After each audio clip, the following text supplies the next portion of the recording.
Happy Friday, everyone. I hope you're all doing well and staying safe.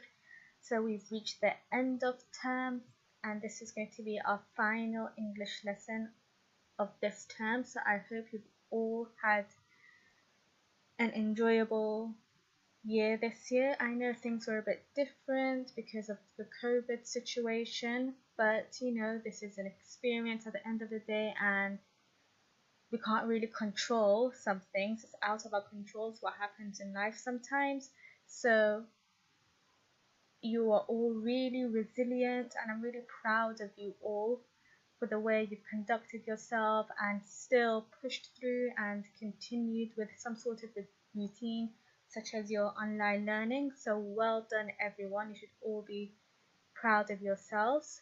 And in 10 years time, this is a story you can be telling your friends. You tell the events of 2020, or when you have children, you can also tell the story to your children about how when you were in year 4 there was a pandemic and how things were different, but you still persevered. So I hope you all enjoy this final English lesson. So this lesson is going to be short and sweet. It's an end of year. We're going to have some end of year reflection questions. So write down the long date, Friday, 17th of July 2020, and underline it with a ruler, and the title, end of year reflection questions. Well done.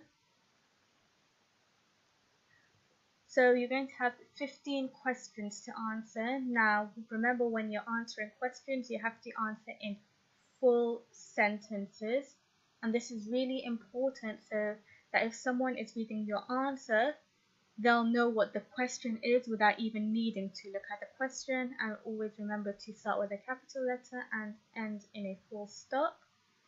So the first question is, what is something you accomplished this year that you are proud of?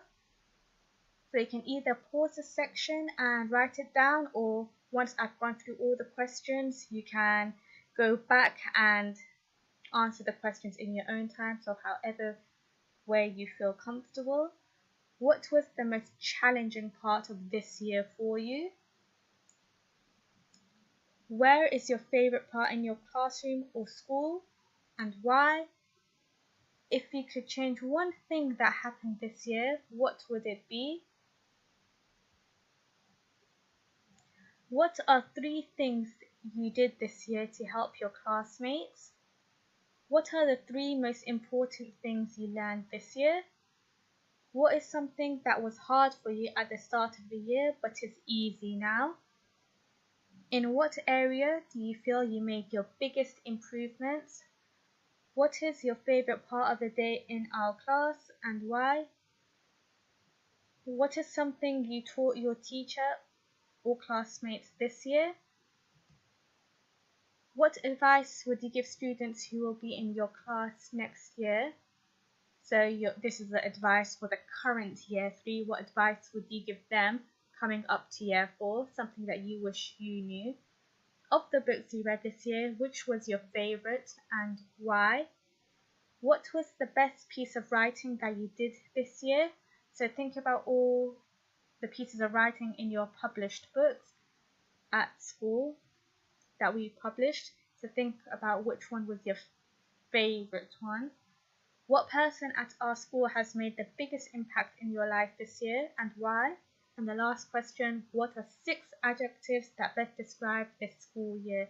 So who can remind me what we mean when we say adjectives? Pause and have a think. So adjectives are describing words. Well done, everyone. So you can go back and answer these questions in full sentences and really be reflective in your answers.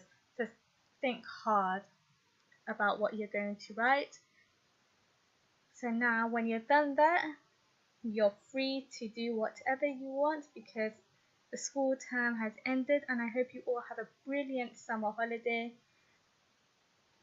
and enjoy yourselves, and definitely take your time to relax and rejuvenate so that in the next year, when you go to year 5, you can be all fresh refreshed and ready to learn new information and new things. And everyone, good luck in year 5. I'm sure you're all going to do brilliantly. So that's it for now, and I hope you enjoyed our lessons together. Have a lovely day and hope to see some of you next year. And don't be strangers. If you see me in the corridor, you can always come up and say, "Hi, Miss Borhan." See you everyone. Bye bye.